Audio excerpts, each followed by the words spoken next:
Right, now, the big question for today is, as a retro collector, can I still find bargains on eBay? And the answer is, maybe. So, yeah. You can switch off now, or you can watch the rest of the video.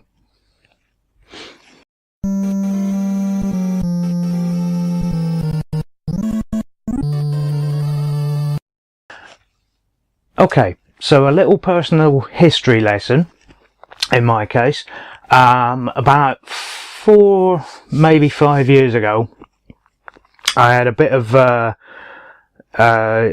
time of it, and basically I got rid of pretty much all my Super Nintendo games, any Nintendo games I had left, Game Boy stuff, I got rid of loads of DS games as well. I don't recall getting rid of all my Mega Drive games, but I don't have them anymore, so I must have at some point. I think maybe I left a box load of them in the loft at my old place, which is unfortunate, because I don't remember actually getting rid of any of the Mega Drive games, but they're not here. So, I've been trying to answer the question, because as everyone watching this will know, a lot of games from that era have jumped up in prices, to some of them to the degree of stupidity. You know, there's games now that are 3, 4, 5 times, maybe more expensive than they were when they were in shops. And you know, a lot of people, they may be seeing the price of these games and going, oh, if only I'd bought that for £2.50 in the bargain bin at Electronics Boutique when I saw it then in 1997, you know. But by the by, anyway, so I've been trying to get back into it, certainly where at least the Super Nintendo and Mega Drive are concerned, because I still actually have those consoles. I got rid of a lot of my consoles then as well. But trying to find some of these games in the wild, certainly, like at boot sales and things like that, is becoming an impossibility. You still can from time to time. I've personally found it very difficult. So what options are open? eBay, pretty much. Trading sites, there are, but most people on the Facebook sites and Craigslist and things like that, they know what they're worth. You're not getting a deal. eBay, can you still find deals? Well, I think so. And I'm going to explain the method I use, and have been using for the past, month, 2 months maybe.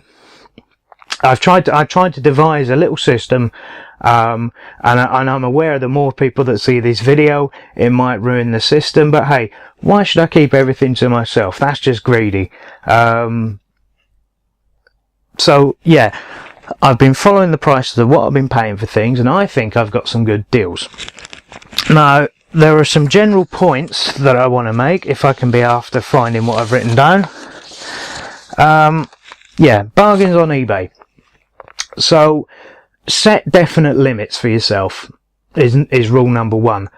I want to pay this much for this game.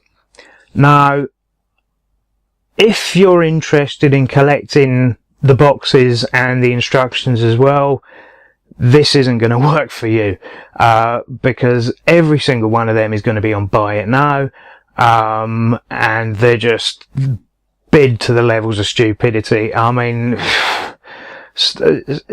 I want to play the games, but I don't want to have to take out a mortgage to do it, so that's right out for me.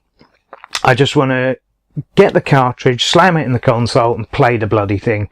I don't think that's very unreasonable. Yeah, so where was I? Yeah, set definite limits on what you want to pay. I generally won't pay more than £5 a game. That'll normally be my limit.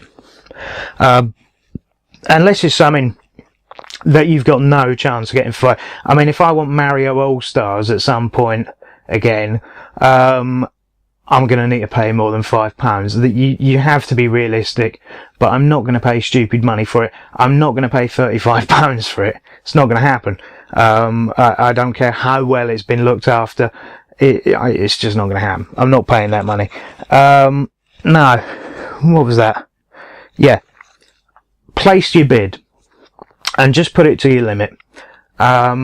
This is what I've found works the best. Don't get dragged into shill bidding. If it goes to £5.01, let them have it, because it's not like there's a shortage of games. They may all have rare written on them, but there's no shortage of these things. Okay, Super Mario Kart sold in its millions. There's not a shortage of them. So there'll be one next week. There'll be 100 every time you go on eBay. There'll be 100 of them. Doesn't matter. They're not all going to sell for silly money. Number 3. Yeah. See if you can use the search options to find auctions that end at awkward times. And usually these will be auctions. Very few people do buy it nows, and don't schedule them, because people tend to do them in batches. Find auctions that end at,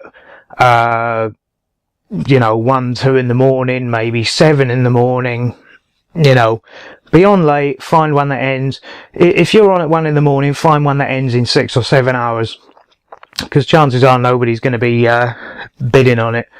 By the same token, try and narrow it down to people that only sell because I'm in Britain, and if I narrow it down to people that only sell in Britain and don't sell internationally, that's where I tend to get the cheapest prices. And if they're near you, buyer collects. You still do get them on eBay, you still do get them on auctions. Not very useful for me because I haven't got a car, but definitely useful for most people.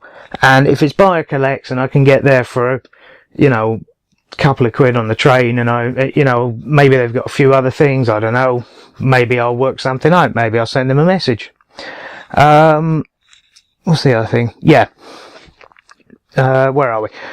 You're not going to find, no, a lot of Mega Drive games you can still find complete in the box, because they're still quite cheap, most of them, because a lot of times people kept the boxes for Mega Drive games, because as you know, they're rigid plastic, you could stand on them, break them, but they're not going to just get broken by lying around. Super Nintendo and Nintendo, things like that, there's very few boxes around. Certainly even when I was a kid and I had them, the boxes would go in the bin. You didn't want to play with the box, you wanted to play with the game. And certainly as well, when it comes to Super Nintendo, even Nintendo, if you can, and you have an adapter that supports it, or even a Famicom console, buy Japanese. Honestly, unless it's an RPG, or something with a lot of words in it, buy Japanese. Honestly, there's no way around doing it.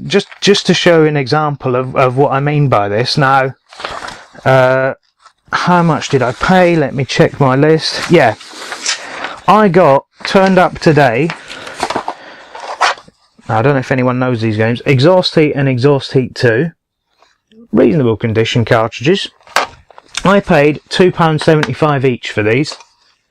And the fact that the text might be in Japanese is not going to hurt my enjoyment of these games, because they're just construction racers.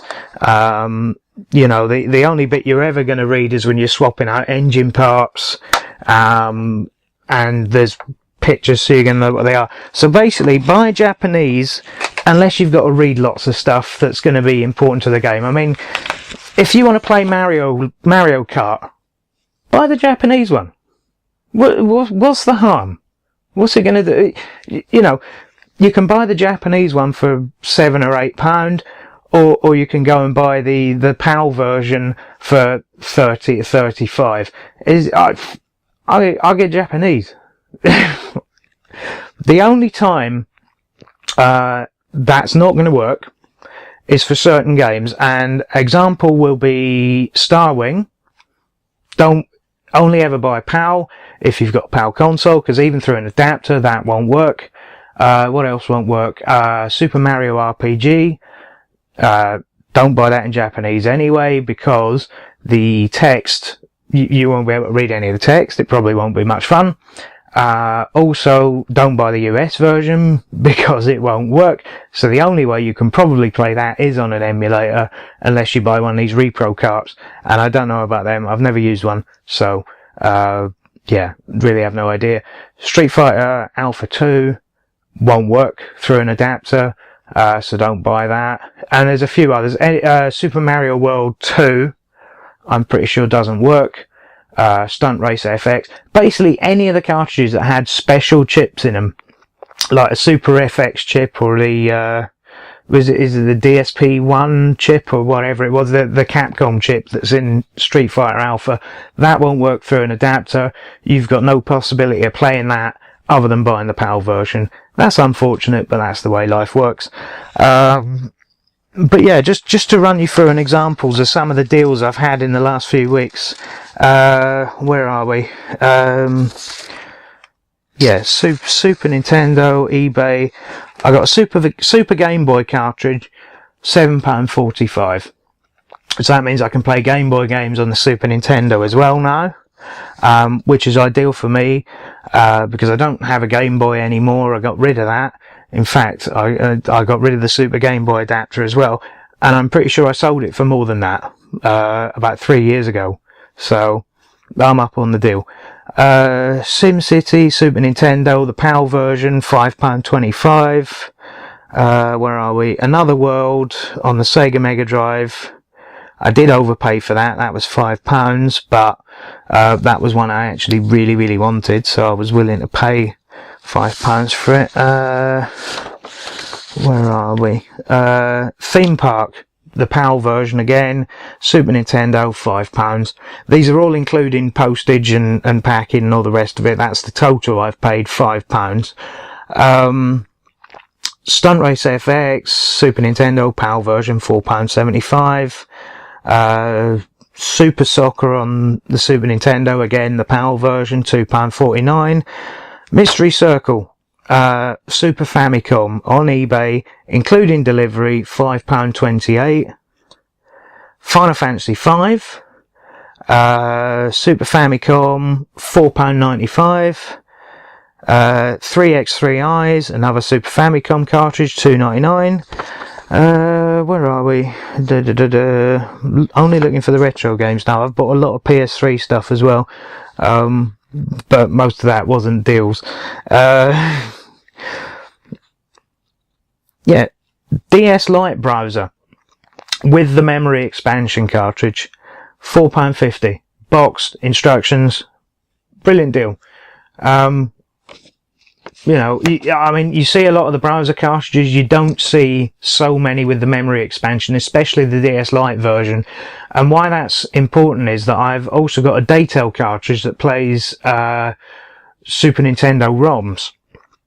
And if you've got the memory expansion pack in the bottom of the DS, you can set it up so that it can play the more powerful games. So that will play some of the sort of extra chip stuff, like it will play Super Mario RPG, whereas a DS without the memory expansion, it just won't load properly, it won't run properly. Right, where was I? Anyway, Tetris 2 Game Boy game on eBay, £3.20 all in. So that's including postage and packing. Exhaust Heat 2, £2.75 each. Yeah, that's about it, I think. But basically, the point of it is, these have all been auctions. Well, the vast majority of them have been auctions, I think.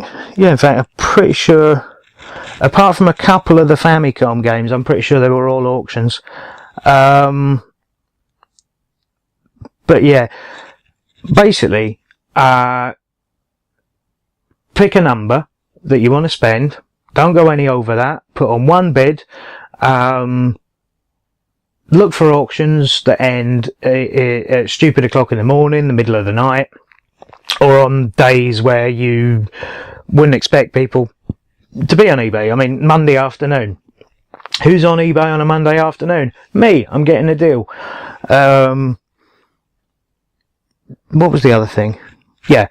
And if all else fails, especially when it comes to Super Nintendo at the moment, buy Japanese, because there seems to be no interest in that, and I don't know why, because most of the games are exactly the same, and if they're not text heavy, you can work it out. You're going to get the same game. You know, Mario World's going to be the same game in Japanese, Mario Kart's going to be the same game in Japanese, Pilot Wings is going to be the same game in Japanese. It's not going to matter.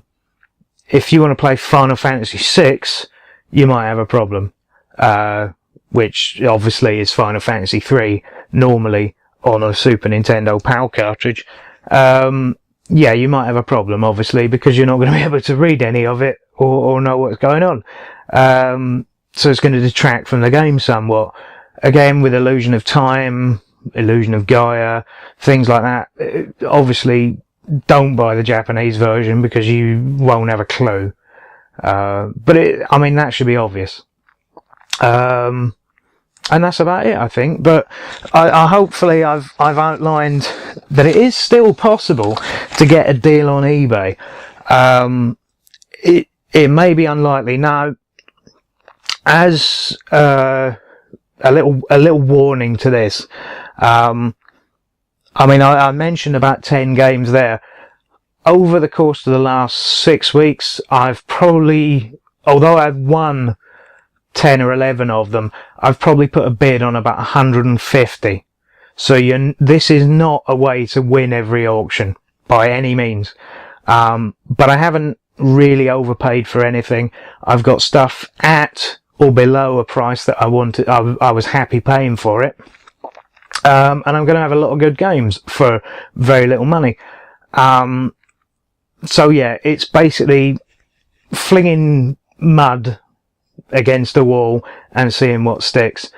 I don't know what I would have done had I won all 150 or so of them auctions, because there's no way I could have paid for them, but it sort of works itself out. So say I bid on 150 of them and I win 11 at a price that I wanted to pay, I was very happy. So it's worked out well for me. And if it works out well for you, then leave a little comment or something, you know, or yeah, this is a really good tip. I mean, I might have it totally wrong. I've been doing this a couple of weeks. In 3 months' time, it might not be the same.